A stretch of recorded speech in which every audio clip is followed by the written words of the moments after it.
সাত সকালে দুই জেলায় সড়ক দুর্ঘটনায় প্রাণ ঝরল ১৬ জনের। এর মধ্যে সিলেটের দুটি বাসের মুখোমুখি সংঘর্ষে মারা গেছেন ৯ জন, আহত বেশ কয়েকজন, হাসপাতালে চিকিৎসাধীন।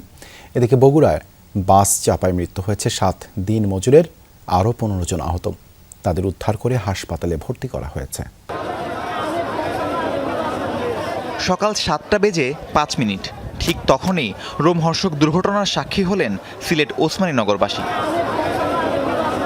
পুলিশ জানায়, সিলেট থেকে যাত্রী নিয়ে ঢাকায় আসছিল ইউনিক পরিবহনের একটি বাস। পথে কাশিকাপন এলাকায় পৌঁছালে বিপরীত দিক থেকে আসা বেঙ্গল স্লিপার কোচের সাথে হয় মুখোমুখি সংঘর্ষ।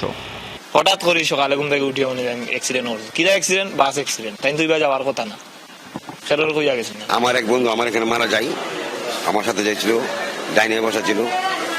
আরেক বন্ধু ছিল ভাই, ও খুব সুস্থ আছে। আর অনতিরিক্ত চিৎকার যা হয়, কান্না শব্দ। সংঘর্ষে সড়কের পাশের খাদে পড়ে যায় ইউনিক পরিবহনের বাস। ঘটনাস্থলে প্রাণ হারান ৭ যাত্রী। আহতদের উদ্ধার করে হাসপাতালে নেওয়া হলে শিশুসহ ২ জনকে মৃত ঘোষণা করেন চিকিৎসক। ইউনিক পরিবহনের ভিতর থেকে স্পটে ৭ জনের লাশ উদ্ধার করি এবং বাকি আরও অনেক যারা আহত ছিলেন তাদেরকে উদ্ধার করে ওসমানীনগর মেডিকেলে প্রেরণ করা হয়। এদিকে বগুড়া সদর উপজেলার এরুলিয়া বাজারে ভোরে কাজের সন্ধানে সড়কের পাশে দাঁড়িয়েছিলেন বেশ কয়েকজন দিনমজুর। এরই মাঝে ঘটে মর্মান্তিক দুর্ঘটনা।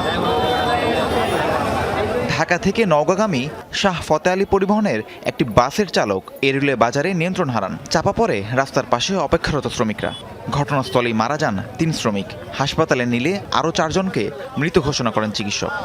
দ্রুত গতিতে যাওয়ার কারণে নিয়ন্ত্রণ হারিয়ে একদম শ্রমিকদের উপরে উপচে পড়ে। প্রতিনিয়ত দুর্ঘটনা ঘটে যাচ্ছে একের পর এক, কিন্তু কোনো স্পিড ব্রেকার কেউ দেয় না। অপরিক একজন মারা গেছে, আর বেশিরভাগের বাড়ি আপনার গাইবান্ধা গোবিন্দগঞ্জ। এক্স্যাক্টলি এখনো পরিচয় আমরা শনাক্ত করতে পারিনি। দুর্ঘটনার প্রতিবাদ এবং এরুলিয়া বাজারে স্পিড ব্রেকার নির্মাণের দাবিতে বগুড়া নওগাঁ মহাসড়ক অবরোধ করে স্থানীয়রা। এতে বন্ধ হয়ে পড়ে যান চলাচল। ৪ ঘন্টা পর কাজ শুরু হলে মহাসড়ক থেকে সরে যান বিক্ষোভকারীরা। রাহিম সারোয়ার, যমুনা নিউজ।